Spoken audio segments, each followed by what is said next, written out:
Hello everyone. Today we are going to learn a poem by George Herbert. The title of the poem is The Pulley. This is a portrait of George Herbert. He lived from 1593 to 1633. Let us see something about the poets before we learn the poem. George Herbert is a metaphysical poet. He was not only a poet but also a narrator and a priest of the Church of England. And he wrote only religious poems. His intention was to write poems for the advantage of the dejected or hopeless soul. That was what he wanted with his poems. He has only one poetry collection which was published posthumously.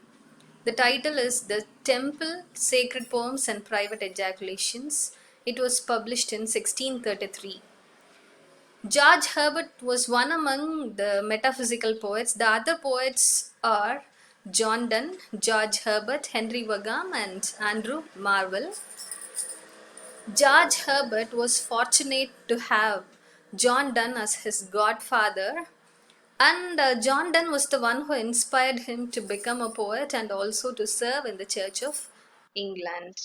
So that's all about the poet. Let us see the poem. The poem has four stanzas. As we already saw, the title of the poem is The Pulley.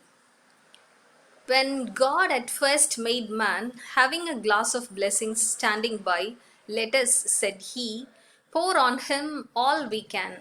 Let the world's riches which dispersed lie contract into a span. So this is the first stanza.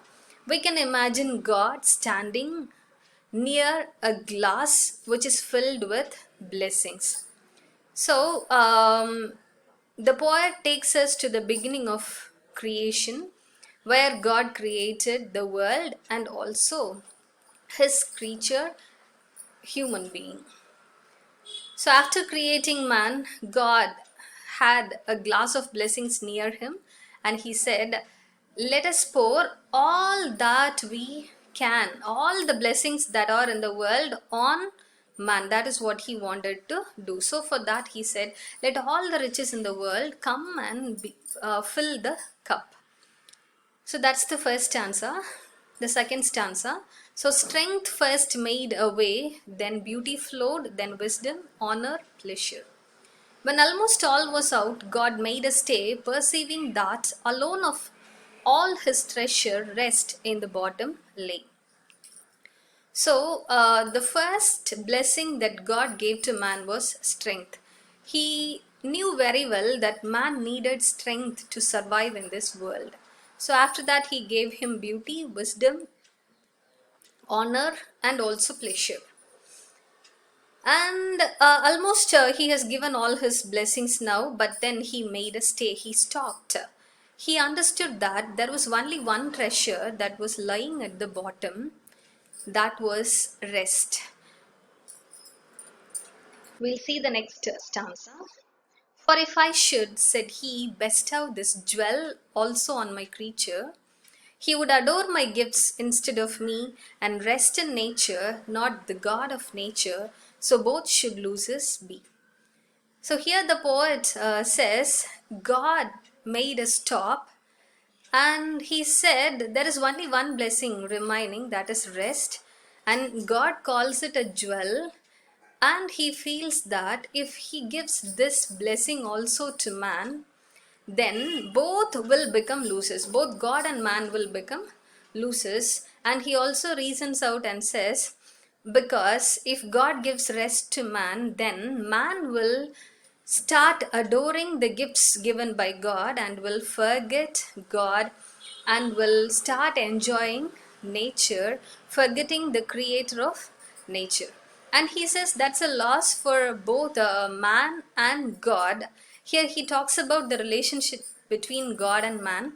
God actually wants to have an intimate relationship with man.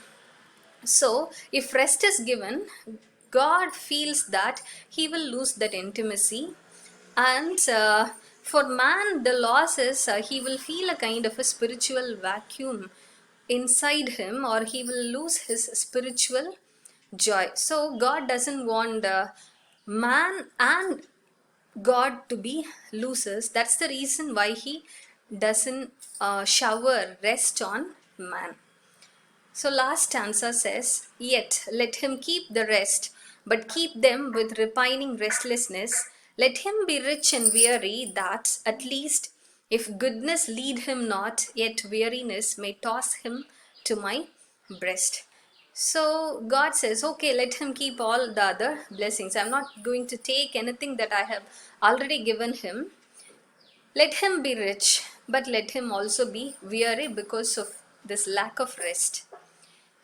And God says, I have given him a lot of good things. If all these good things do not bring him back to me, at least this lack of rest will throw him back to me. That is what God feels. That's how the writer ends the poem.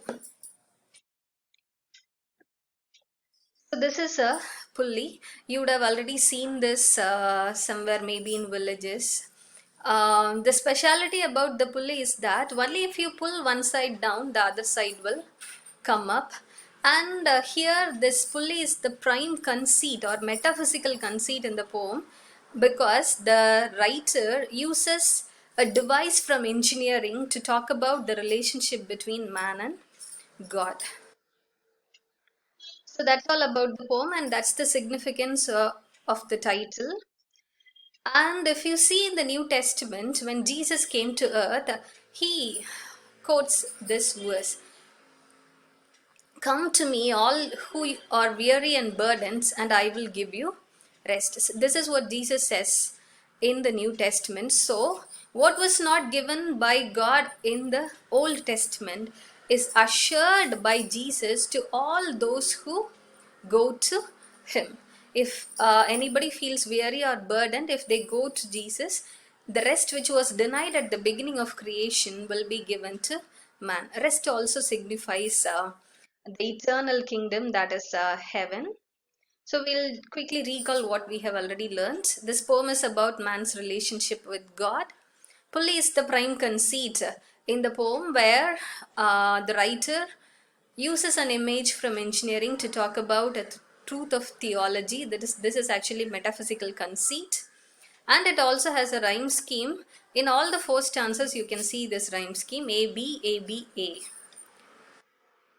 I have a small assignment for you. You have to prepare a critical summary of the poem, The Pulley. That's all. Thank you.